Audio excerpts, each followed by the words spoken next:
Cette rue a beaucoup changé en 30 ans. Ah oui, Vous allez où? un séminaire de promoteurs immobiliers. Vous avez raison, les projets immobiliers sont les placements de l'avenir. Ah, les buildings vont pousser comme des champignons. Il y en aura partout. Et peut-être même qu'il y aura une belle tour en verre à cet endroit, à côté de chez Tiffany. Là, c'est ici. Merci. Tu viens? Non. Bonjour, monsieur Trump. Trump. T'as créé un monstre, Sam. T'as créé un monstre.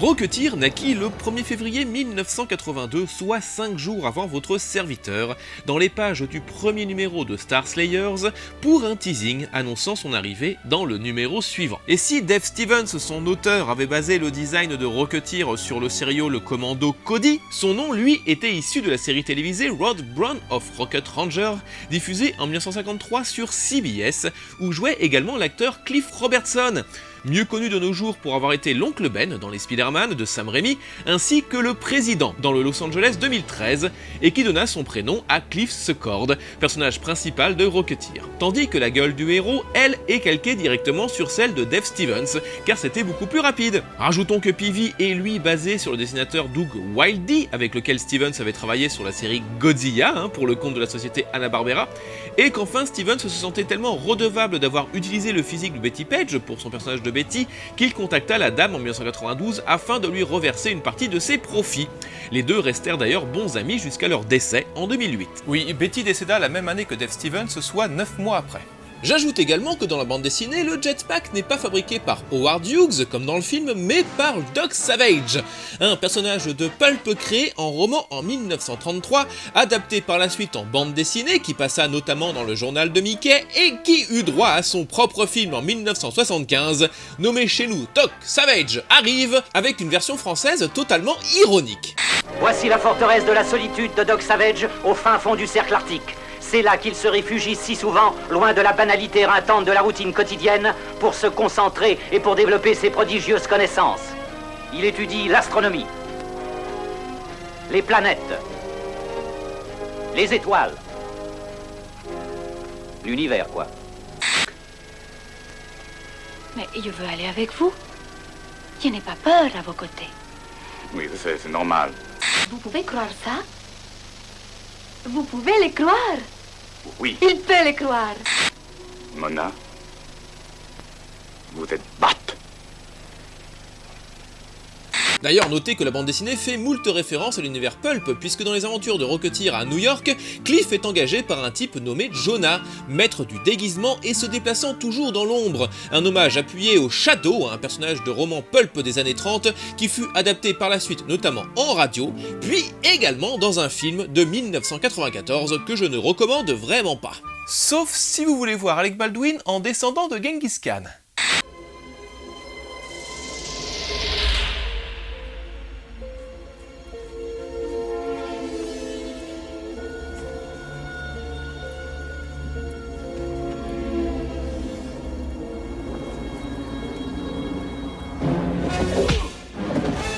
Somebody once told me the world is gonna roll me.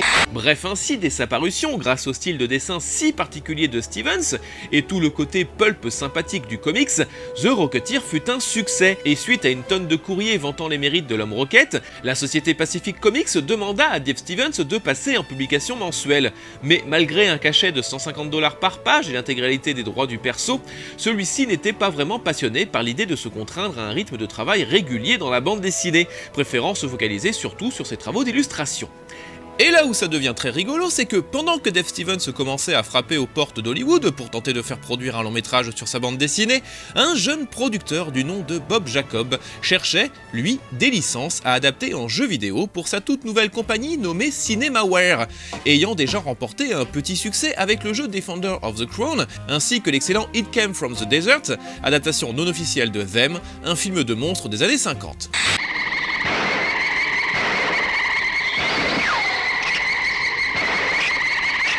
Alors, Bob Jacob voulait au départ adapter les aventures de Commando Cody, mais les droits de la série avaient été vendus à Steven Spielberg. Du coup, il se tourna vers Dave Stevens pour adapter Rocketeer, mais Stevens répondit que la licence avait déjà été filée à Disney, et de ce fait, Bob Jacob envoya chier tout le monde, et se dit que si c'était comme ça, il n'avait qu'à inventer lui aussi son propre héros avec un jetpack, et c'est ainsi que fut développé Rocket Ranger pour DOS et Amiga, adaptation donc non officielle de Rocketeer sur micro, que l'on va découvrir sans plus attendre. Et le jeu commence en 1940 par une intro qui... Oh là là, je pourrais tellement en faire une poupe de ça.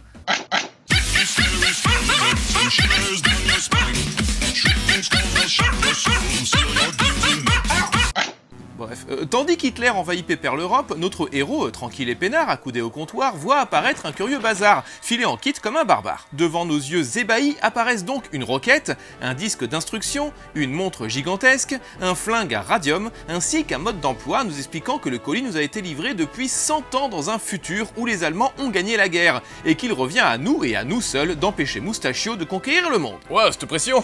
Ah oui, et sans compter qu'un professeur vient d'être capturé avec sa fille et foutu dans un zeppelin, l'emmenant vers Berlin. Et qu'on doit faire vite parce que en même temps, le méchant colonel Lehrmeister est en train de fabriquer une bombe à base de lunarium, un matériau uniquement puisé sur la Lune à l'aide d'Amazon endoctriné parce que le produit rend débile tout ce qui possède une paire de couilles. Vaste pression! Le but sera donc de parcourir le monde afin de trouver des morceaux d'une fusée planquée dans des bases secrètes, tout en empêchant le Troisième Reich de progresser, et tout en trouvant également 500 litres de lunarium afin d'envoyer une fusée détruire une base nazie sur la Lune. Tout seul! Je suis censé faire ça tout seul! Dans la théorie, cela veut dire envoyer des espions aux quatre coins du globe pour infiltrer les lignes ennemies tout en les déplaçant sans cesse car ils se font choper s'ils restent trop longtemps au même endroit. Tu peux aussi tenter de motiver la résistance de chaque pays pour ralentir l'avancée ennemie, mais j'y arrive jamais, mes persos se font capturer à chaque fois. Et grâce aux informations glanées ici et là, tu finis par savoir dans quel endroit du monde se trouvent les bases ennemies, qui peuvent donc être des bases de lancement, qu'on doit faire exploser, des entrepôts de stockage de lunarium, qui nous permettent de renouveler notre stock, parce que sans lunarium, on ne peut plus voler, ainsi que des temples où sont entreposées les femmes à libérer. Ah oui, sans oublier également de libérer le fameux professeur et sa fille, pris en otage, dans un zeppelin allemand que l'on infiltre d'abord en tentant de l'aborder en détruisant ses missiles, puis une fois un certain nombre de missiles détruits, nous devons arrêter le machin en visant la cabine. Et uniquement la cabine, sinon tout explose. Et ensuite, c'est pas terminé, on doit tenter de convaincre la fille que nous sommes du bon bord, le tout en voix digite s'il vous plaît. Mais avant de pouvoir faire tout ça, il faut déjà d'abord comprendre comment tu décolles, parce que moi à chaque fois je me pète la gueule. Dans les instructions, ils te disent d'appuyer sur le bouton à chaque pas du héros, mais j'ai mis une centaine d'essais avant de piger que non, il ne faut pas appuyer au moment où le héros fait un pas, mais juste après qu'il fasse son pas. Et qu'il ne faut surtout pas oublier d'appuyer sur O quand le jetpack se met à biper, sinon on foire également. Ensuite, si le principe du jeu reste assez basique, en vrai c'est extrêmement difficile, et il m'est arrivé de nombreuses fois de me retrouver en panne sèche au beau milieu de l'Atlantique, sans pouvoir revenir. Ah oui, à noter qu'ils ont incrusté un curieux code de protection car il faut sans cesse se référer à un disque vendu avec le jeu pour savoir quelle quantité de lunarium mettre dans l'appareil pour aller à tel ou tel endroit de la map et qu'à la moindre erreur, c'est le game over. Alors j'aime ce jeu et tout, mais pour son ambiance, parce que sinon c'est une difficulté de crevard. Du niveau des points positifs, les graphismes, comme tout jeu de Cinemaware, sont formidables. La maniabilité n'est pas galère, les missions restent extrêmement variées, et quel plaisir quand t'es parvenu à bousiller toute une escouade sans te faire buter. Mais je n'arrive jamais à aller bien loin. Une fois, je suis même parvenu jusqu'à Berlin, mais le colonel fan de bondage m'a chopé et enchaîné avec une jeune demoiselle tout emberlificotée pour parvenir à me faire parler. Alors j'ai réussi à m'échapper, mais malheureusement sans la dame, qui termina sur la Lune. Elle est bien bonne, sacrée tournesol sur la lune. Ah oui, dans ce jeu, les nazis ont une base sur la Lune. Et si ça vous fait penser au film Iron Sky, où des nazis possèdent encore une base sur la Lune et tentent de conquérir la Terre, c'est normal. Tero Kokoma, le producteur du film, est un gros fan du studio Cinemaware. D'ailleurs, il participe actuellement à l'adaptation cinématographique d'It Came From The Desert, avec une bande-annonce avec des motos en 3D chelou. Et si la version Amiga reste la plus belle, notez l'existence d'une version DOS bien en deçà, sans aucune scène cinématique, mais à la difficulté beaucoup plus réduite. Et pour l'anecdote, il existe également un jeunesse, noté également Rocket Ranger, mais censuré au plus haut point tellement que ça devient ridicule. L'histoire se passe désormais en 1990, pour une raison que j'ignore, avec cette fois-ci une invasion extraterrestre de l'empereur Drag à la place des nazis précédents, mais alors chose amusante, le jeu garde quand même les mêmes designs que pour la version d'origine, ce qui fait que même si c'est des extraterrestres et que ça se passe en 1990, t'as quand même toujours l'impression de tabasser du nazi au cœur des années 40. Et si le jeu supprime heureusement les phases de décollage et que dorénavant t'as juste besoin de sélectionner la zone où tu veux aller au lieu de t'en référer à chaque fois à la roue de protection, certains passages restent cependant super ardus à cause d'une hitbox ridicule, et notamment, encore et toujours, ce putain de passage de merde avec le Zeppelin. Et à noter que Cinemaware lança il y a quelque temps un remake du jeu, et qu'il existe une démo sur le net représentant l'assaut des Zeppelins. Mais même si le Kickstarter avait atteint ses objectifs, le développement fut tout de même abandonné, et chaque contributeur fut remboursé. Et pour le fun, sachez qu'il existe également une bande dessinée Rocket Ranger, éditée chez Malibu Comics, mais d'une qualité complètement lamentable, avec un premier numéro en couleur et le reste en noir et blanc, ce qui n'est pas tellement étonnant venant de la compagnie ayant produit un comics Street Fighter où Ken se faisait scalper. Of course! Mais bref, donc tandis que Steven se tentait de porter les aventures de Rocketeer sur grand écran, il fallait néanmoins continuer la parution du bousin, ce qui fut assez chaotique. Car comme dit précédemment, Dave Stevens n'était pas super motivé pour travailler dans la BD à plein temps, et de ce fait, si le second chapitre des aventures de Rocketeer parut en juin 1982 dans le Star Slayers numéro 3, le troisième chapitre de Rocketeer sortit, lui, en octobre, dans le premier numéro de Pacific Presence, soit 4 mois après la sortie du second volet, avec aussi les aventures de Missing Man, un héros un peu naze créé par Steve Ditko, le co-créateur de Spider-Man. Et si le quatrième chapitre sortit, lui, dans le Pacific Presence numéro 2, en avril 1983, donc 6 mois après, le cinquième chapitre, lui, sortira seulement en novembre 1984, dans une édition spéciale éditée par la compagnie Eclipse Comics, car Pacific Comics avait fait faillite entre-temps. Malheureusement, les déboires judiciaires de Dave Stevens avec la société Marvel retarda la sortie des futurs numéros, car Dave fit de plus en plus d'illustrations afin de payer les frais du procès. Et pour couronner le tout, une inondation frappa les locaux d'Eclipse Comics, qui dut mettre la clé sous la porte, et la compagnie fut liquidée. Stevens se tourna alors vers Comico afin de produire 6 chapitres des nouvelles aventures de Rocketeer à New York, mais seulement 2 sortirent, avec un an d'intervalle, en juillet 1988 et juillet 1989, car la société Comico fit également faillite, et il faudra attendre janvier 1995 pour avoir chez Dark Horse la fin de Rocketeer à New York. Soit 9 numéros en 10 ans, une publication encore plus espacée que Hunter x Hunter. Cette parution chaotique, ajoutée aux traits ultra classe de Dave Stevens et les nombreux prix obtenus au fur et à mesure des éditions, fit que l'œuvre gagna un statut culte chez les passionnés. Et la suite de l'histoire, vous la connaissez. Stevens se débarqua chez Disney en dernier recours pour porter les aventures de Rocketeer au cinéma, grâce à l'aide des scénaristes Paul DiMeo et Dave Bilson, pour lesquels d'ailleurs Dave Stevens designa le costume du Flash de la série des années 90.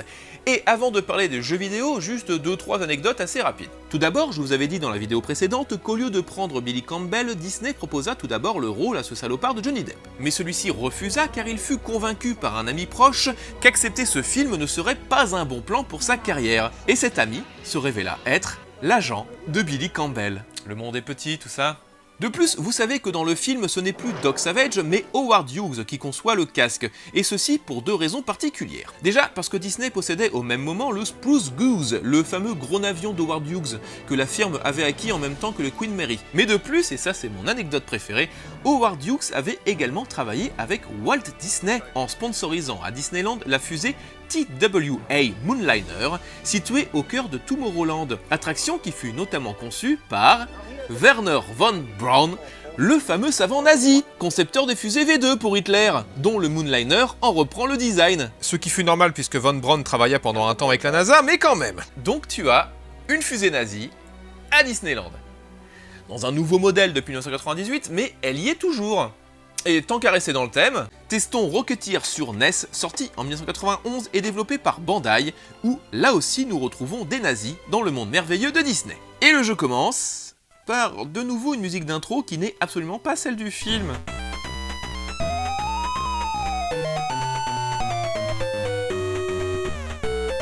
Remarquez, le reste des cinématiques est du même acabit. Timothy Dalton semble sortir des Simpsons et Cliff se balade avec une érection en métal.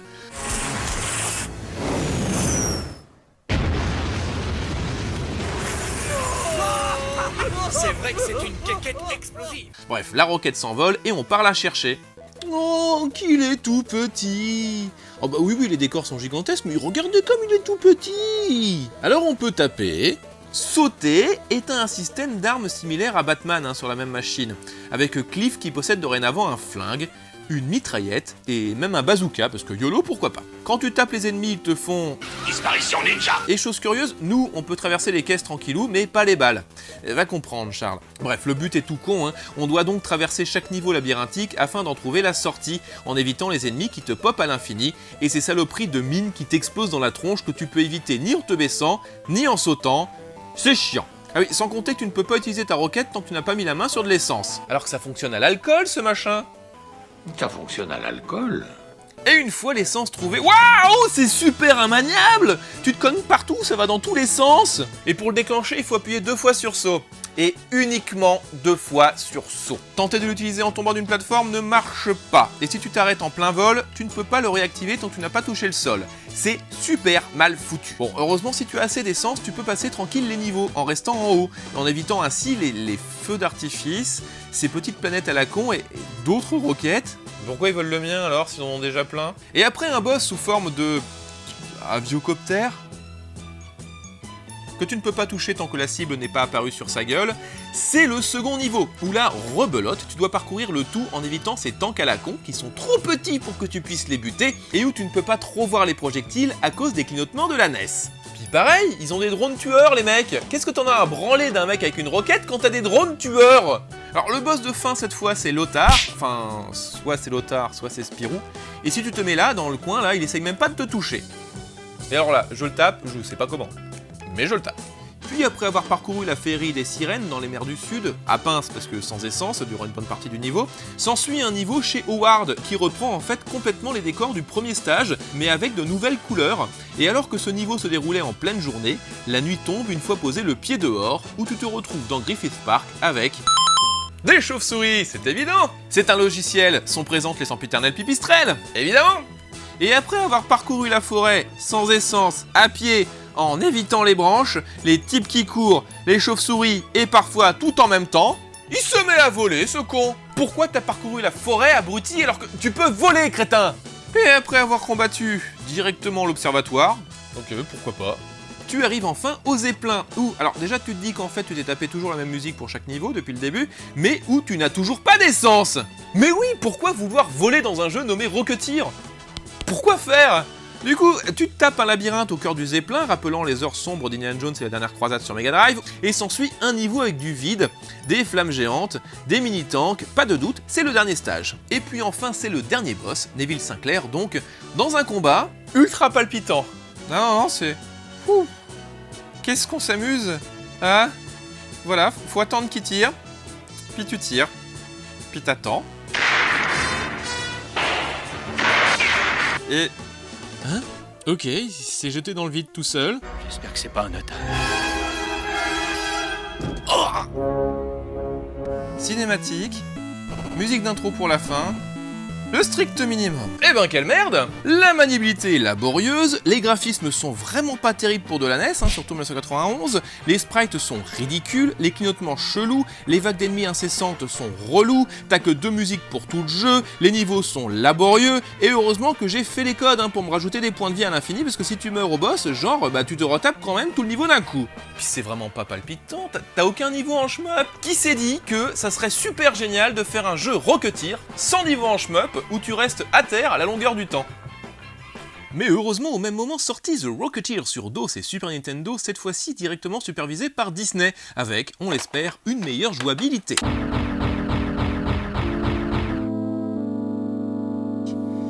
Alors ok, le jeu débute par une image digitalisée tirée du film, mais pour la musique, ce n'est pas encore ça. Alors l'histoire du jeu se déroule après les événements du film, Peavy a reconstruit la roquette, Cliff a empêché les nazis de mettre la main sur les plans, même si vous le verrez, ils auront quand même des hommes roquettes, le tout raconté à travers des images qu'on croirait issues de la bande dessinée, mais pas du tout dans le style de la bande dessinée. J'aimerais comprendre l'intérêt. Et pour le premier niveau, Peavy nous explique qu'on doit remporter 2 courses avec le GB. Si les graphismes sont effectivement bien beaux, la première difficulté sera de faire démarrer son appareil, car ces abrutis ont assigné le bouton A pour l'accélération. Le bouton A. C'est-à-dire le bouton qui est réservé, normalement, dans tous les autres jeux du monde, au frein. D'ailleurs, au contraire de tous les jeux de course, ici, pas de compte à rebours, hein. Tu dois accélérer dès l'apparition de ta machine, sinon tu te fais distancer. Et si au départ, toi, tu pensais devoir regarder la partie la plus grosse de l'écran pour te diriger, en vérité, il faut se focaliser surtout sur cette petite fenêtre en bas, car il n'y a que là où tu peux jauger ta distance par rapport au poteau. Sachant que tu dois rester le maximum à gauche pour prendre l'intérieur des virages, sans te coller trop près des poteaux, sinon tu te les prends, et sans oublier de jeter un coup d'œil quelquefois en haut afin d'éviter tes adversaires, et surtout d'anticiper chaque virage à la suite desquels ton avion se rabat automatiquement à chaque fois vers la droite. Ah oui, sans omettre le fait que ton avion se prend des dégâts à chaque contact avec le sol ou avec tes adversaires, car chaque GB détruit équivaut à une vie. Tu peux par contre recommencer les courses perdues à l'infini. Et après la seconde course, avec 15 tours cette fois au lieu de 10, parce que quand on aime on ne compte pas, Peavy se dit que ça serait quand même super cool si on pouvait aussi participer en rocketeer. Je suis pas d'accord. Et Cliff part donc récupérer son appareillage dans un nouveau niveau style Opération Wolf, où, habillé en rocketeer, tu tires sur... des flics... Je sais pas qui sont ces gars, mais alors tu peux pas te baisser, tu peux pas te planquer, tu ne peux donc pas éviter les tirs des adversaires qui te canardent, même quand tu te mets à voler après avoir récupéré de l'essence. Ça marche à l'alcool! Et après un assez bon moment, tu commences à te dire que c'est quand même super long, avant de remarquer la petite jauge en bas de l'écran, représentant le nombre d'ennemis qui te restent à abattre, descendant à la vitesse d'un ver à soie rhumatisant. Le problème étant qu'en outre, tu as du mal à dissocier ennemis et éléments du décor. Mais bref, une fois la jauge vidée, c'est rebelote, tu te retapes une course, en rocketeer cette fois, ainsi qu'à nouveau une séquence de tir, parce que, pourquoi pas, avec la jauge descendant encore plus doucement. Mais... bordel! Et une fois le boss tué, c'est enfin une séquence de shoot 'em up, et assez moche en fait, où t'as l'impression d'être attaqué par des petites photos digites, c'est assez perturbant, accompagné de jolies chutes de framerate quand t'as trop d'ennemis à l'écran. Et encore une fois, s'ils ont déjà des hommes roquettes, pourquoi moi je les intéresse? De plus, nous retrouvons à nouveau notre ami la jauge, montrant notre progression et avançant à l'allure d'une huître fossilisée, c'est parfait. Ah, et si tu meurs, pas de checkpoint, tu repars au début du niveau. Et histoire de ne pas changer une équipe qui gagne, le niveau suivant c'est exactement la même chose.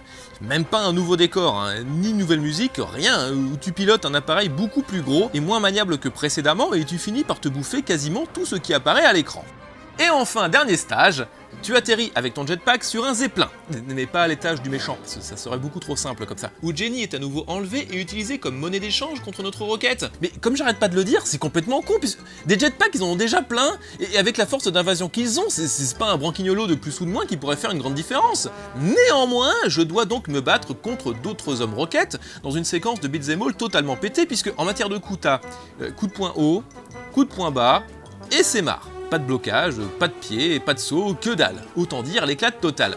Heureusement que le général envoie des grenades sur ses propres hommes pour abréger la souffrance. Et au départ, moi je pensais qu'il fallait vaincre tous les ennemis, comme dans n'importe quel jeu de baston normalement constitué, mais non. Il faut que tu avances jusqu'à l'échelle afin de grimper, alors que, je le rappelle, t'as un jetpack sur le dos. C'est rocketeer le mec. Et forcément, comme l'ennemi est capable en plus de te faire reculer, crois-moi que tu vas passer des heures à tenter d'attraper cette satanée échelle, et oui! Puis voilà, balance-moi des grenades que je peux pas éviter, j'adore ça! Enfin, tu combats le méchant général, tandis que tout explose autour de toi. J'ai glissé, chef! Et puis tu délivres Jenny, et tu repars quand même sans ton jetpack, j'aimerais comprendre. Musique nulle, Peavy nous écrit qu'on a sauvé Jenny et libéré le monde sans que je sache comment, parce que t'avais encore toute une machinerie de guerre derrière, faudrait pas oublier, et le jeu recommence, putain c'était quoi cette merde? T'as même pas de fin! Juste 4 niveaux différents avec la même musique à chier. Même le jeu Bandai est plus varié, alors que là c'est Disney Interactive qui l'a fait. Comment ils ont pu rater un jeu rocketeer? Et pourtant c'est pas compliqué de faire un bon jeu rocketeer, t'as le jeu non officiel. qui est quand même beaucoup mieux. Et Rocket Knight Adventure, tiens, pareil, c'est un très bon jeu. Rocket Knight, c'est un jeu avec un chouette univers steampunk, un gameplay différent et intelligent à chaque niveau, des séquences de shmup hyper jouissives, et des combats de robots géants parce que YOLO. Et d'ailleurs, si vous aimez l'univers pulp avec des héros charismatiques, faisant des trucs de fou en avion et combattant des zeppelins au cœur des années 30-40, je ne saurais que trop vous conseiller la saga Crimson Skies, avec un premier volet sorti en 2000 sur PC, où tu diriges un pirate de l'air dans une Amérique sécessionniste, avec une bande originale qui déchire et même des niveaux au cœur de grandes villes, tout en art déco. Et il existe une suite sortie sur Xbox en 2003 avec un gameplay beaucoup plus arcade, mais avec une ambiance toujours aussi fun. Notez aussi que le personnage Rocketeer apparut également en tant que parodie dans l'excellent jeu Broforce, édité chez Devolver sous le nom Broketeer. Et s'il existe donc 4 excellents jeux non officiels se rapprochant de l'univers de la bande dessinée, du côté de l'officiel, eh ben, il n'existe rien à se mettre sous la dent. Disney ne fit aucun effort sur sa licence. Je vous avais parlé des jeux, mais pour les jouets c'était pareil, avec des Rocketeers qui ne peuvent ni voler, ni planer, mais où tu peux leur étendre les bras. Quel est le rapport ? D'ailleurs, c'est assez amusant de voir comment ils ont tenté, après l'échec du film, d'oublier leur licence. Ils annulèrent le projet d'attraction sur le film et cachèrent les accessoires aux 4 coins des parcs. Les seules références au film étant cantonnées à des traces de pas au niveau du Chinese Theater, d'Epcot Center. T'as un jetpack planqué dans un restaurant et un mini Rocketeer caché dans une machine à popcorn à Tomorrowland. Voilà, c'est tout. Néanmoins, du côté de la bande dessinée, après que Dave Stevens ait tenté de faire publier la suite du Rocketeer chez DC, où le personnage aurait fait équipe avec Superman, ce fut la société IDW qui récupéra les droits du personnage, après le décès de Stevens en 2008, en tentant ici et là de relancer la licence avec une histoire se déroulant durant la Seconde Guerre mondiale, ainsi qu'un crossover avec le Spirit qui n'est pas franchement génial, mais qui possède une chouette variante cover par le regretté Darwin Cook qui nous a quitté le 14 mai dernier, et qui avait également dessiné une aventure de Rocketeer en bande dessinée. Et si vous trouvez que le style de Cook ressemble beaucoup au style de Batman la série animée, c'est normal, car celui-ci fut storyboarder sur la série, et notamment pour l'épisode The Ultimate Thrill, où l'on découvre le personnage de Roxy Rocket, une ancienne cascadeuse ayant basculé du mauvais côté, et ne prenant son pied qu'en faisant des scènes de plus en plus dangereuses, jusqu'à atteindre l'orgasme. Me and you. Yeah. Yeah. Néanmoins, voici tout ce que l'on pouvait dire sur Rocketeer. D'excellentes bandes dessinées, mélangeant super dessins et références pulp à foison, dans une ambiance digne d'Indiana Jones, avec très peu de numéros mais qui donna lieu à un excellent film, malheureusement non aidé à cause d'un très mauvais marketing. Ce qui est encore plus dommage puisque en avril 2008, soit quelques jours à peine après le décès de Dave Stevens, sortit Iron Man au cinéma. De nouveau l'histoire d'un homme volant aux prises avec des méchants, lançant la première phase de l'univers cinématographique Marvel, et avec lui tout le renouveau du blockbuster américain et l'invasion des films de super-héros. Et pour l'anecdote, d'ailleurs dans la version française de Rocketeer, Billy Campbell était doublé par Bernard Gabet. Je ferais décoller une boîte à chaussures si elle avait des ailes. Aïe! Quoi? Qu'est-ce qui se passe? Oh, j'en sais rien, il y a quelque chose sous le siège. Qui n'est autre que la voix française de Robert Downey Jr. Jarvis, faut parfois savoir courir avant de savoir marcher. Pareil, et 3, 2, 1. Tu parles d'une coïncidence? Tandis que Jennifer Connelly, elle, est doublée par Emmanuel Bondeville. Je veux entendre ça. Ah, mon prince, puisses-tu un jour boire à mes lèvres aussi tendrement? Et il t'embrasse ensuite? Qui doublait un autre personnage connu de super-héros, mais impossible de m'en souvenir. C'est con. Curieuse rumeur dans le couloir, le pingouin se présente comme maire. C'est ça la démocratie, Robin. Tout changera si c'est lui qui est élu. Et puis je croyais que les gens qui avaient été condamnés ne pouvaient pas postuler à une charge officielle. C'est un véritable désastre. Confiance, il n'y a aucun danger que le pingouin soit élu, Robin. La population de Gotham City n'est pas aussi idiote qu'il peut le penser. Tu vois qu'il n'y a pas de souci à se faire.